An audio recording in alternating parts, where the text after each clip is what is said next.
बिस्मिल्लाहिर्रहमानिर्रहीम। अस्सलाम वालेकुम नाज़रीन, आप यूट्यूब चैनल देख रहे हैं। मैं इमरान खान हूँ। इंपॉर्टेंट खबरें हैं। थोड़ा सा लेट हो गया, थोड़ा सा इशू था एक, उस वजह से मैं लेट हो गया और लेकिन तफसीलात आपके सामने मैं रख देता हूँ। और आज काफ़ी दिनों के बाद इमरान खान साहब से मुलाकात करने जा रही है पाकिस्तान तहरीक इंसाफ। ये है आज की सबसे इम्पॉर्टेंट खबर। यानी रात गए तक तो ये बात तय हो चुकी थी। सुबह जब मेरी पाकिस्तान तहरीक इंसाफ के लोगों से बात हुई फजर के बाद, तो तब भी उन्होंने कहा कि जी बिल्कुल पाकिस्तान तहरीक इंसाफ को ये इन्फॉर्म कर दिया गया है कि इमरान खान साहब से आज मुलाकात होगी। तहरीक इंसाफ ने 3 लोगों के नाम दिए हैं। ये मुलाकात बहुत इम्पॉर्टेंट है। एक मुलाकात के अंदर जा रहे हैं सलमान अकरम राजा साहब, जो सबसे इम्पॉर्टेंट शख्सियत हैं, क्योंकि आइनी तरमीम के हवाले से जो कानूनी नुकात हैं वो सलमान अकरम राजा साहब रखेंगे। इमरान खान साहब उनको बहुत संजीदगी से सुनते हैं। उसकी वजह यह है कि सलमान अकरम राजा साहब की अपनी सलाहियत भी बहुत ज़्यादा है, इसलिए उन्हें पार्टी का सेक्रेटरी जनरल भी इमरान खान साहब ने बनाया। तो अब सलमान अकरम राजा साहब जो हैं वो हैं, उनके अलावा बैरिस्टर गौहर जो चेयरमैन है पार्टी के, और हामिद रज़ा काज़मी साहब। पाकिस्तान तहरीक इंसाफ की जो पॉलिटिकल कमेटी की मीटिंग हुई रात को, उसमें तहरीक इंसाफ ने कुछ चीज़ें तय की हैं और कुछ चीज़ें उनको बताई गई हैं। एक तो उन्हें बताया गया फजलुर रहमान साहब के हवाले से, ये बड़ी इंपॉर्टेंट इन्फॉर्मेशन है। और दूसरा बताया गया कि पाकिस्तान तहरीक इंसाफ को अब हिकमत अमली क्या रखनी चाहिए। अब चंद सवालात पैदा होते हैं कि क्या पाकिस्तान तहरीक इंसाफ के तीनों लोगों को इमरान खान साहब से मिलने दिया जाएगा, या फिर किसी एक शख्स को चुनकर इमरान खान साहब से मिलने दिया जाएगा। यानी अगर खाली बैरिस्टर गौहर को मिलवाया जाता है तो पाकिस्तान तहरीक इंसाफ में बहुत से तहफ़्फ़ुज़ात हैं, और उन्हें यह लगता है कि बैरिस्टर गौहर अंदर से जो कुछ सुनते हैं वो बाहर आके उस तरह से नहीं बताते। ये पाकिस्तान तहरीक इंसाफ के अंदर सोच है। मुझे कहने में कोई आड़ नहीं है, क्योंकि उनके लोग ऑफ द रिकॉर्ड बताते हैं कि हमें जनाब चंद लोगों पे एतबार नहीं है, जिन पे एक बैरिस्टर गौहर साहब भी हैं। वो अंदर से इमरान खान साहब कोई बात अगर बताकर भेजते हैं तो वो बाहर आकर उसका डांगी निकाल देते हैं, या उसको बिल्कुल नीचे ले आते हैं खान साहब के कहने को, और जिस तरीके से वो बयान करते हैं उसका फ़ायदा ही नहीं रहता। अब जो चीज़ें तय हुई वो ये हुई कि बाहर आने के बाद जो प्रेस टॉक है वो सिर्फ सलमान अकरम राजा साहब करेंगे, ना वो प्रेस टॉक बैरिस्टर गौहर करेंगे, ना वो हामिद रज़ा काज़मी साहब करेंगे, ना कोई और करेगा। ये प्रेस टॉक सलमान अकरम राजा साहब करेंगे। लेकिन क्या सलमान अकरम राजा साहब को इमरान खान साहब से मिलने दिया जाएगा? अभी जब मैं वीडियो रिकॉर्ड कर रहा हूँ अब तक तो नहीं पता, लेकिन इस वक्त सलमान अकरम राजा साहब अपनी ज़मानत के लिए अदालत में गए हुए हैं, क्योंकि कोई भी शख्स जिसकी बेल ना हुई हो, उसके ऊपर मुकदमा हो, उसको फिर जेल में मुलाकात की इजाज़त नहीं देते। ख़ासतौर पर इमरान खान साहब से तो बिल्कुल ही मिलने नहीं देते। तो सलमान अकरम राजा साहब को अपनी बेल करवानी पड़ेगी फ़ौरी तौर पर, और बेल करवा के उनको फ़ौरन जाना पड़ेगा ये बता के कि जनाब मेरी बेल हो गई है और मैं आ गया हूँ अब जेल में मिलने के लिए, मेरी इमरान खान साहब से मुलाकात करवाई जाए। इमरान खान साहब के सामने क्या रखना है, ये बताने से पहले मैं आपको बता देता हूँ कि पाकिस्तान तहरीक इंसाफ की पार्टी में रात को चीज़ें क्या डिस्कस हुई। तहरीक इंसाफ की जो पॉलिटिकल पार्टी है उसमें ये ब्रीफिंग दी गई और कुछ झगड़ा भी हुआ चंद लोगों का। यानी जो लोग पाकिस्तान से बाहर बैठे हुए उनको ताने दिए गए पाकिस्तान में मौजूद लोगों की जानिब से कि जनाब आप पाकिस्तान आए ना, फिर बाहर बैठ के बातें करना बड़ा आसान है, ये कहा गया। तो इस पे जो पाकिस्तान तहरीक इंसाफ के बाहर मौजूद लोग हैं उन्होंने बड़ा क्लियरली कहा कि जनाब आप ये वाली सहूलतें जो आपको पाकिस्तान में मैसर हैं ये आप हमें भी ले दें, हम आ जाते हैं पाकिस्तान। आप आज़ाद भी फिरते हैं, आप इंजॉय भी कर रहे हैं, आप लंदन भी जाते हैं, यूरोप भी जाते हैं, आप अमेरिका भी जाते हैं, आपका जब दिल करता है जिस मर्जी मुल्क में चले जाते हैं, आपके नाम ECL में मौजूद नहीं है। हमें तो निशान इबरत बनाया गया है और हमारे पीछे तो रियासत हाथ धोकर पड़ी हुई है। तो आप में और हम में फ़र्क है, आप ये फ़र्क ख़त्म कर दें, हम पाकिस्तान अभी आ जाते हैं। और अगर पाकिस्तान आकर हमने गिरफ़्तार होना है या किसी जिंदान में चले जाना है तो इससे बेहतर नहीं है कि हम पार्टी के लिए काम करते रहें। और अगर पाकिस्तान आकर हमने फौरी तौर पर कहीं अगवा हो जाना है और लंबे अरसे तक पता ही नहीं चलेगा कि कहाँ गया, तो इससे बेहतर नहीं है कि हम बाहर बैठ के काम करते रहें। कम से कम बोलते तो रहेंगे, कम से कम पार्टी के लिए कुछ ना कुछ बाहर बैठ के तो कर रहे हैं। यानी जो लोग बाहर मौजूद हैं आपने उन्हें देखा नहीं। अब यानी जुल्फ़ी बुखारी अगर पाकिस्तान में होते तो किसी काम के ना होते, लेकिन वो पाकिस्तान से बाहर हैं और दुनिया का कोई मुल्क उन्होंने छोड़ा हो जहाँ पे उन्होंने इमरान खान के लिए आवाज़ ना उठाई हो। कासम सूरी जब से गए हैं वो एक के बाद एक बाहर से एक्टिविटीज़ करते हैं, पॉलिटिकल एक्टिविटीज़ करते हैं, वो एहतजाज को लीड करते हैं, पार्टी के लिए फंडिंग बेशुमार चीज़ें वो कर रहे होते हैं। इसी तरह जो शहबाज गिल है वो इतनी बड़ी आवाज़ बन गए पाकिस्तान तहरीक इंसाफ की। वो अगर पाकिस्तान में होते तो ये आवाज़ ही ना होती। तो ये चीज़ें सबको समझनी पड़ेंगी कि हर एक का एक जैसा काम नहीं होता, सबको अपनी अपनी डोमेन में रहकर काम करना होता है और सबके लिए हालात एक जैसे होते भी नहीं हैं, सबके लिए मुश्किलात अलग अलग होती हैं। तो बहरहाल ये वहाँ चीज़ें हुई और जो चीज़ें तय पाई उनमें एक चीज़ ये है कि बताया गया कि फजलुर रहमान साहब कुछ कमज़ोर और ढीले पड़ते हुए दिखाई दिए। उसकी वजह ये बताई गई कि फजलुर रहमान साहब ने कहा कि जनाब मेरे मुसव्वदे के बहुत करीब पहुँच गई है हुकूमत, चंद चीज़ें छोड़ के बाकी चीज़ों पर इत्तफाक़ राय हो गया है। अब मेरी पार्टी के बंदे भी तोड़ दिए गए हैं, अगर मेरी पार्टी के बंदे तोड़ कर वो आईनी तरमीम करवा लेते हैं तो मेरे लिए बड़ी शर्मिंदगी की बात है। तो फजलुर रहमान साहब की बातों से ऐसा लग रहा था जैसे वो पाकिस्तान तहरीक इंसाफ को चाह रहे हैं कि अब मिलकर ये आईनी तरमीम कर लेते हैं। तहरीक इंसाफ का इशू ये है, उन्होंने कहा जी ये चीज़ें तो इमरान खान के सामने रखनी पड़ेगी। तो फिर फजलुर रहमान साहब ने बात की गवर्नमेंट से, गवर्नमेंट बार बार जाती है फजलुर रहमान साहब के पास, तो जब गवर्नमेंट से बात की गवर्नमेंट ने कहा ठीक है जी कर लें, करना चाहिए, इमरान खान से भी मुशावरत कर लें। अब इमरान खान साहब से मिलने के लिए ये लोग जा रहे हैं। तय ये पाया है कि सलमान अकरम राजा साहब बाहर आके बात करेंगे, बैरिस्टर गौर बात नहीं करेंगे। नंबर 2 तय ये पाया है कि फजलुर रहमान साहब के बारे में इमरान खान का कोई स्टेटमेंट जारी नहीं किया जाएगा, क्योंकि फजलुर रहमान साहब का जो कल का रवैया था मुलाकात में, उससे कुछ शुबा हुआ पाकिस्तान तहरीक इंसाफ के लोगों को कि शायद फजलुर रहमान साहब कमज़ोर पड़ रहे हैं और उन्हें ताकतवर हल्कों की जानिब से पैगाम भी दिया गया है कि मौलाना साहब ये फ़ायदा आप भी ले सकते हैं, आपके लोग भी ले सकते हैं, तो आपने फ़ायदा नहीं लेना तो आपके लोगों ने ले लेना, और आईनी तरमीम तो हमने करवा लेनी है जैसे तैसे करके, मार धाड़ करके। अब ये है अब तक की सिचुएशन। अब आ जाए कि इमरान खान साहब कहाँ खड़े। देखें इमरान खान साहब तो इस असम्बली को ही नहीं मानते, वो कहते हैं जी जाली फार्म 47 की ये असम्बली है, इनके पास तो आईनी तरमीम क्या, ये तो कानून साजी करने का इख्तियार नहीं रखते, इनके पास तो सादा अक्सरियत नहीं है, 2/3 अक्सरियत तो मेरे पास है, इमरान खान साहब ये समझते हैं। तो इमरान खान साहब कहाँ खड़े हुए हैं, वो खड़े हुए 4 तारीख पे। 3 अक्टूबर को उनसे आखिरी मुलाकात हुई थी, तब उन्होंने कहा था कि जनाब आपने इस्लामाबाद एहतजाज करना है, लाहौर एहतजाज करना है, डी चौक पे पहुंचना है और एहतजाज को जारी रखना है। उन्होंने पूरा एक प्लान दिया था इंतज़ार पंजूथा साहब को, और उन्होंने उस प्लान के ऊपर इम्प्लीमेंट करवाना था। उन्होंने पार्टी को बताया भी, पार्टी के लोगों ने गुस्सा भी किया कि जनाब ये आप क्या प्लान लेकर आ गए इमरान खान से, हम एहतजाजों के लिए रह गए। इस तरह की बातें लोगों ने की हैं। वक्त आने पे उनके नाम इंतज़ार पंजूथा साहब खुद बताएंगे आपको, या ये चीज़ें खुल जाएंगी आने वाले वक्त में। मुझे पंजूथा साहब ने कहा था कि आपने अभी नाम नहीं लेना, मैं तो सिर्फ इसलिए ये खबर दे रहा हूँ कि उस आदमी के साथ ज़्यादती बहुत बड़ी हो गई। 10 दिन हो गए हैं, अब 11वां दिन है, इंतज़ार पंजूथा साहब का पता ही नहीं चल रहा। उनका भाई कभी इधर भागता है, कभी उधर भागता है, कभी इधर फ़ोन करता है, कभी वहाँ से पता करता है। वो बेचारे डबल परेशानी, अपनी पार्टी को भी रिप्रेजेंट कर रहा है, इमरान खान साहब के मुकदमे भी लड़ रहा है, अपने भाई को भी ढूंढ रहा है, कितनी बड़ी ज़्यादती है। तो वो इंतज़ार पंजूथा, उसको तो गायब भी कर दिया गया, तो प्लान तो चला गया कहीं और।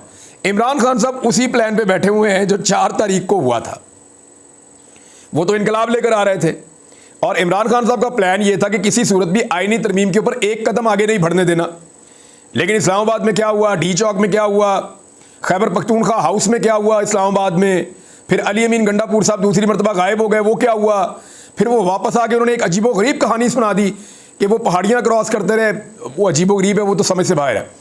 अब ये सारी चीज़ें इमरान खान साहब तो वहाँ खड़े हैं, ये आईनी तरमीम, मुसव्वदे, मीटिंग्स, कमेटियों में बैठना, ये तो इमरान खान की पॉलिसी नहीं थी। अब जब उनके सामने मुसव्वदा जाएगा तो मेरी परसेप्शन ये है, मुझे जो आइडिया है वो ये है कि इमरान खान साहब इस तरमीम का हिस्सा नहीं बनेंगे, तो मुझे ऐसा लगता है। और अगर सलमान अकरम राजा साहब उन्हें मना भी लेंगे तो चंद चीज़ों का हिस्सा तो वो बिल्कुल नहीं बनेंगे। ये जो 5 जजेस की बात की जा रही है ना, ये बड़ी खौफनाक बात है। इस पर हामिद खान साहब ने अपना एक रिएक्शन भी दिया, वकला ने भी दिया। वकला कैटेगोरिकली कह रहे हैं कि जस्टिस मंसूर अली शाह हमारे आने वाले चीफ जस्टिस ऑफ पाकिस्तान हैं, हम इनके अलावा नहीं मानते हैं।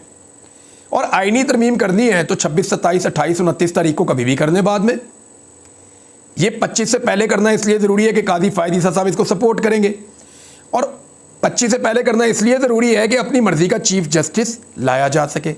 मंसूर अली शाह साहब इस वक्त एस्टेब्लिशमेंट को और हुकूमत को कबूल नहीं है, और मंसूर अली शाह साहब मेरिट के ऊपर, सीनियरिटी की बेस के ऊपर एक जज के तौर पे आ रहे हैं। अब मामला ये है कि अगर 5 में से चुनना है तो चुना जाएगा जस्टिस अमीनुद्दीन खान साहब को। अब हामिद खान साहब ने कहा कि अमीनुद्दीन खान जैसे चमचे को चौथे नंबर से उठाकर चीफ जस्टिस नहीं बनने देंगे, ये भी उन्होंने कहा। फिर वकला ने फजलुर रहमान साहब को बताया, फजलुर रहमान साहब को वकला ने आगाह किया, उन्हें कहा कि हम जजों की तकर्री के तरीक़ाकार को तब्दील नहीं होने देंगे। यानी जज जैसे पहले तकर्री होती है सीनियरिटी बेस पे, वही रहेगी। देखिए ना, अगर आपने 5 जजों में से एक को चीफ जस्टिस बनाना है तो जो टॉप के 5 जजेस हुआ करेंगे ना, वो हर वक्त हुकूमत को खुश रखने के चक्कर में रहा करेंगे। वो हुकूमत को फ़ोन कर करके पूछते रहा करेंगे, सर कोई हुक्म बताएं, क्या काम करना है। हर जज अपने आप को ज़्यादा बेहतर और ज़्यादा वफादार साबित करने की दौड़ में लग जाएगा। हर जज ये कोशिश करेगा कि मैं दूसरे जज से सबकत ले जाऊं सियासतदानों से वफादारी में, ताकि सियासतदान जब भी फैसला करने बैठें कि 5 में से कौन चीफ जस्टिस होगा तो मेरा कुरा निकल आए, मेरा नाम निकल आए। तो ये होगा उस वक्त मेरिट। अभी तो ये ना सीनियरिटी की बेस के ऊपर, और मेरिट पे भी इस वक्त जस्टिस मंसूर अली शाह जो हैं वो एक टॉप के जज हैं। पूरा पाकिस्तान जानता है जिस तरह के उन्होंने फैसले दिए हैं। कादी फायद ईसा साहब तो बहुत पीछे रह जाते हैं, लेकिन बिलावल ने बड़ी तारीफ़ें की अपनी तकरीर में। अच्छा, अब नंबर्स पे आ जाएं।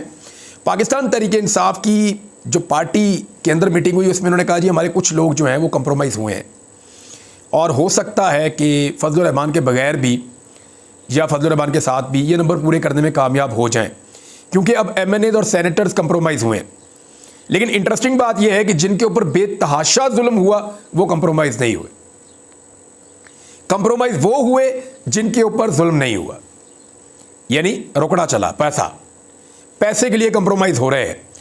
तो दूसरी तरफ जो हुकूमत की जानिब से सेनेटर्स और कौमी असम्बली के मेंबर्स जिन्होंने वोट डालने हैं, वहाँ हामिद रज़ा काज़मी साहब ये क्लेम कर रहे हैं कि 9 लोग, कोई कह रहा है 7 लोग, ये वोट नहीं डालेंगे। वो ये कह रहे हैं कि वो तरमीम के हक़ में वोट नहीं डालेंगे, हुकूमत के वोट टूट चुके हैं। एक तरफ तो हामिद रज़ा काज़मी साहब ये कह रहे हैं, दूसरी तरफ पॉलिटिकल कमेटी के अंदर बताया गया है कि कुछ वोट पाकिस्तान तहरीक इंसाफ के भी टूट चुके हैं, और अभी मुकाबला बड़ा सख्त है। अब बिलावल ने तकरीर करते हुए जो है वो अपनी वालदा की सियासत को दफन कर दिया। और कब दफन किया? 18 अक्टूबर को, जब कारसाज में मोहतरमा बेनज़ीर भुट्टो साहिबा के ऊपर हमला हुआ था और शहीद बेनज़ीर भुट्टो ने पाकिस्तान में जमहूरियत के लिए अपने बेशुमार कारकुनों की उस दिन कुर्बानी दी थी। उस दिन बिलावल ज़रदारी जो जमहूरियत के चैम्पियन बने फिरते हैं, बिलावल ज़रदारी के आप अल्फाज देखें, ये ब्रूट मेजॉरिटी की बात कर रहे हैं, यानी वो ब्रूटैलिटी की बात कर रहे हैं, ब्रूट मेजॉरिटी की बात कर रहे हैं कि जनाब हमने हर हाल में, अगर घी सीधी उंगली से नहीं निकलेगा ना, मिसाल के तौर पे, तो टेढ़ी उंगली से मैं निकालूंगा। यानी बंदे खरीदने पड़े, टॉर्चर करना पड़ा, अगवा करने पड़े, कुछ भी करने पड़े, अगर ये अपोजिशन हमारा साथ नहीं देती तो हम सारे गंदे हथकंडे अपनाएंगे। अब ये लेवल है बिलावल ज़रदारी का, और यहाँ तक पहुँच गए सिर्फ इसलिए कि उनको एक छनकना दिया गया बजाने के लिए कि आपको वज़ीर-ए-आज़म पाकिस्तान बनाया जाएगा। तो मैं बिलावल को बता देता हूँ कि जिन्होंने आपको ये आसरा दिया ना कि आपको वज़ीर-ए-आज़म पाकिस्तान बनाया जाएगा, वो निजी महफिलों में आपका मजाक उड़ाते हैं और आपको कभी भी सीरियस नहीं लेते। अभी उन्होंने आपको इस काम पर लगाया हुआ है। अब बिलावल ने बड़ी तारीफ़ें की कादी फायद ईसा साहब की, और जिस तरह तारीफ़ें की उससे तो अंदाज़ा होता है कि वाकई कादी साहब ने ऐसी खिदमात सर अंजाम दी हैं कि पीपल्स पार्टी उनसे बहुत खुश है। लेकिन अगर आप हक़ाइक़ देखें तो इंसानी हकूक़ की पाकिस्तान की तारीख़ में बदतरीन खिलाफ वर्जियाँ चीफ जस्टिस कादी फायद ईसा साहब के दौर में हुई, और नाइंसाफ़ियाँ भी हुई। अब कुछ लोग जो है वो सवाल उठा रहे हैं, टाइमिंग का लफ्ज़ यूज़ कर रहे हैं कि सुप्रीम कोर्ट ऑफ पाकिस्तान का जो वज़ाहती नोट आया है, जो इलेक्शन कमीशन ऑफ पाकिस्तान ने सवालात पूछे थे, उनका जो जवाब आया वज़ाहती नोट, वो कहते हैं टाइमिंग बड़ी इंपॉर्टेंट है, अभी हमने आईनी तरमीम करनी थी, साथ ही जो है वो ये वज़ाहती नोट आ गया। तो मामला ये है कि टाइमिंग तो 63A की भी बड़ी इंपॉर्टेंट थी। जब 63A के ऊपर कादी फायद ईसा साहब ने फौरी तौर पे अपनी मर्ज़ी का बेंच बनाया और नज़रसानी के अंदर ये इजाज़त दे दी कि जिसका मर्ज़ी वोट ले लो, उसके बाद से लेकर अब तक पूरे मुल्क में कोहराम मचा हुआ है। कभी MNA उठाए जा रहे हैं, उनके बच्चे उठाए जा रहे हैं, उनकी बीवियाँ उठाई जा रही हैं, उनकी बहुएँ उठाई जा रही हैं, तबाही फेरी हुई है, बेटियाँ उठाई जा रही हैं। तो ये सारा कुछ करने के बाद ये कादी साहब ने भी टाइमिंग बड़ी इंपॉर्टेंट थी। कादी साहब की जो बल्ले के निशान वाली टाइमिंग थी वो भी बड़ी इंपॉर्टेंट थी। इलेक्शन से बिल्कुल पहले उन्होंने बल्ले का निशान एक जमात से ले लिया था, ताकि उसके बाद निशान ही नहीं होगा, वो इलेक्शन लड़ ही नहीं सकेंगे। अब नंबर गेम जो है वो बड़ी शिद्दत इख्तियार कर गई है। अख्तर मेंगल साहब दुबई से इस्लामाबाद आ गए हैं। उनके आने से जो उनके 2 सेनेटर हैं, कासिम साहब और नसीमा साहिबा, इन दोनों को थोड़ा हौसला मिलेगा। देखना यह है कि अख्तर मेंगल साहब अपने लोगों के लिए क्या हासिल कर पाते हैं। अगर तो देखें इस आईनी तरमीम के बदले में वो अपने बहुत सारे लोगों को आज़ाद करवा लेते हैं जो जबरी तौर पे गुमशुदा हैं या लापता हैं, तो फिर तो उनके लिहाज से तो एक कामयाबी है। लेकिन इस आईनी तरमीम में जो चीज़ें होने जा रही हैं ना, वो बड़ी खौफनाक है। शुगर कोटेड करके ना इसके अंदर बहुत सारी चीज़ें शामिल की गई हैं। इसके अंदर ऐसी चीज़ें भी हैं जिसका फ़ायदा मिलिट्री इस्टेब्लिशमेंट को होगा, जिसका फ़ायदा पीडीएम की जमातों को होगा, और जिसका शदीद नुकसान पाकिस्तान में जमहूरियत को होगा। और जमहूरियत की दावेदार या जमहूरियत मांगने वाली जो सियासी जमातें हैं, जमहूरियत पर चलने वाली सियासी जमातें हैं, उन सब को इसका नुकसान होगा, चाहे कल को पीएमएलएन को हो रहा हो या पीपल्स पार्टी को हो रहा हो। फ़िलहाल तो पाकिस्तान तहरीक इंसाफ को इसका नुकसान होगा। अच्छा नाज़रीन, एक चीज़ और आप याद रखिएगा कि जितने भी MNAs अब वोट डालेंगे वो पैसे की वजह से डालेंगे, वो ज़्यादती और जुल्म की वजह से नहीं डालेंगे। तो हामिद रज़ा काज़मी साहब ने बड़ा क्लियरली एक बात कह दिया और उन्होंने ये कहा कि जनाब जो भी डालेगा फिर वो जाने और अवाम जाने, यानी वो फिर खुद ही भुगतेगा जो भी डालेगा। क्योंकि मुझे नहीं लगता कि पाकिस्तानी ऐसे किसी शख्स को जो है वो आइंदा सियासत के अंदर जीने का हक़ देंगे। बहुत बुरे हालात हो जाएंगे उन लोगों के लिए और उनके ख़ानदानों के लिए और आने वाली नस्लों के लिए कि लोग हमेशा याद रखेंगे कि इसने गद्दारी की थी। उस वक्त गद्दारी की थी जब खड़े होने की ज़रूरत थी, और ये उसी तरह लोग याद रखेंगे जब पाकिस्तान बन रहा था तो कुछ गद्दारों के नाम आज भी लोग याद रखते हैं। तो इसी तरह क्योंकि पाकिस्तान इस वक्त बड़ी मुश्किल में है, तो जो लोग गद्दारी करेंगे उनके नाम लोग कभी भी नहीं भूलेंगे। अच्छा, इसमें एक ट्वीट है, मैं आपको पढ़ के सुनाना चाहता हूँ। ये शुएब शाहीन साहब की है। वो ये कहते हैं कि 26वीं आर्मी तरमीम अवाम और मुल्क के हुकूक पर गासबाना कब्ज़ा है। बहू बेटियों और बच्चों को उठाकर तशद्दुद का निशाना बनाना और इमलाक को नुकसान पहुँचाकर कहते हैं कि आइनी तरमीम हो रही है। क्या ये महज़्ज़ब मुल्क कहलाने के लायक है? शुएब शाहीन साहब का ये ट्वीट था, मैंने आपको बता दिया। देखते हैं कि इमरान खान साहब जेल से क्या पैगाम भेजते हैं। लेकिन पार्टी ने तय किया है और इमरान खान साहब को उन्होंने कहा मशवरा भी दीजिए कि मौलाना फजलुर रहमान साहब के लिए आप कोई पैगाम ना भिजवाएं अभी फ़िलहाल, क्योंकि अभी आइनी तरमीम रास्ते में और फजलुर रहमान साहब का कोई पता नहीं कि वो कौन सा रास्ता इख्तियार कर लें। अब तक के लिए इतना ही। अपना ख्याल रखिएगा, अपने इस चैनल का भी। अल्लाह हाफ़िज़।